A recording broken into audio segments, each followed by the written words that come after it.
নমস্কার, আপনারা দেখছেন অভিজিৎ অফিসিয়াল। আমি অভিজিৎ। আরজিকর মেডিকেল কলেজে তরুণী চিকিৎসকের খুন এবং ধর্ষণের ঘটনায় আপনারা জানেন মুখ্য অভিযুক্ত করা হয়েছে সঞ্জয় রায়, যাকে দোষী সাব্যস্ত করেছে নিম্ন আদালত এবং শাস্তিও দিয়েছেন যাবজ্জীবন কারাদণ্ড।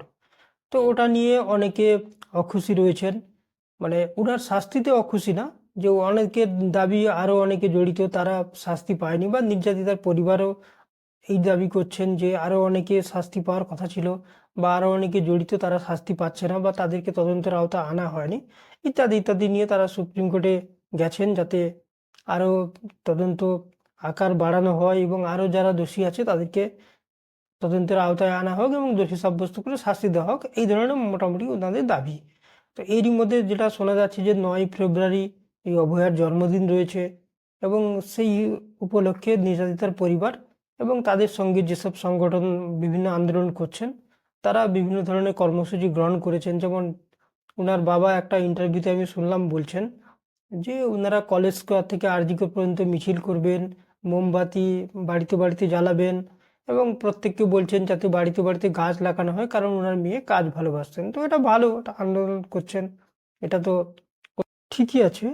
ওনারা আন্দোলন করতে চাইছেন বা আন্দোলনের মধ্যে থাকতে চাইছেন, ওনাদের সঙ্গে আরও বিভিন্ন সংগঠন, চিকিৎসক সংগঠনরাও আন্দোলন করতে চাইছেন বা করবেন, তারাও চিকিৎসক, বিভিন্ন সিনিয়র চিকিৎসকরা জানিয়েছেন।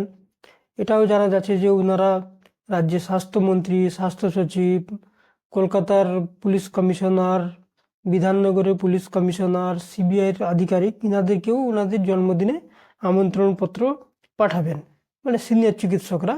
এই ধরনের একটা দেখলাম ওনারা জানাচ্ছেন, এবং বিধাননগর পুলিশ কমিশনারের কাছে আমন্ত্রণপত্র দিতে ওনারা গিয়েছিলেন, সেই ধরনের একটা ভিডিও দেখলাম বা নিউজেও দেখা যাচ্ছে যে ওনারা, তো এটার মধ্যে কোনো ভুল কিছু নেই। ওনারা আন্দোলন করতে চাইছেন বা ওনার জন্মদিনটাকে, মানে নির্যাতিতার জন্মদিন যে 9 ফেব্রুয়ারি, সেটাকে স্মরণীয় করে রাখতে ওনারা নানা ধরনের প্রোগ্রাম বা কর্মসূচি নিতে চাইছেন। তো ভালো, এটার মধ্যে কোনো অন্যায় নেই, বা ওনারা আন্দোলনের মধ্যে থাকতে চাইছেন। আন্দোলন করাটা তো কোনো খারাপ কিছু না, আন্দোলন ওনারা করতেই পারেন বা বিভিন্ন দাবি পেশ করতেই পারেন, কিন্তু সেই দাবিটা কতদূর মানে গ্রাহ্য হবে আদালতে বা কতটা প্রমাণ পাওয়া যাবে সেটা তো আলাদা জিনিস। আপনারা নিশ্চয়ই জানেন যে শুক্রবার দিন নির্যাতিতার পরিবারের তরফ থেকে এর আগে সুপ্রিম কোর্টে একটা পিটিশন জমা দেওয়া হয়েছিল, যেখানে বলা হয়েছিল যে সিবিআইয়ের তদন্ত নতুন করে করতে, প্লাস যে কেসটা রয়েছে সেটা যেন কলকাতা হাইকোর্টে পাঠিয়ে দেওয়া হয়, যাতে ওনাদের সুবিধা হবে যাতায়াত করা বা ভাষার ইত্যাদি একটা প্রবলেম থাকে। এটা তো স্বাভাবিক ব্যাপার, কলকাতা থেকে বারবার দিল্লি যাওয়া ওনাদের পক্ষেও একটা অসুবিধাজনক। তো এই ধরনের একটা আবেদন ওনারা করেছিলেন এবং তড়িঘড়ি যাতে এটা শুনানি হয় তার একটা আবেদন রেখেছিলেন। কিন্তু শুক্রবার দিন সুপ্রিম কোর্টের প্রধান বিচারপতি সঞ্জীব খান্না এবং সঞ্জয় কুমারের ডিভিশন বেঞ্চ কিন্তু স্পষ্ট জানিয়ে দিয়েছে যে এর জন্য কোনো তড়িঘড়ি করার কোনো দরকার নেই, যেহেতু নিম্ন আদালতে একটা রায় হয়ে গেছে এবং সুপ্রিম কোর্টে পরবর্তী শুনানি রয়েছে 17ই মার্চ। তো 17ই মার্চ সম্ভবত এই কেসের পুনরায় শুনানি হবে, এবং তখন সুপ্রিম কোর্ট হয়তো কিছু জাজমেন্ট দিতে পারেন বা কিছু নির্দেশ দিতে পারেন, তখন সেটা জানা যাবে। কিন্তু এখন আপাতত কিন্তু নির্যাতিতার পরিবারের কাছে এটা আমার মনে হচ্ছে একটা ধাক্কা।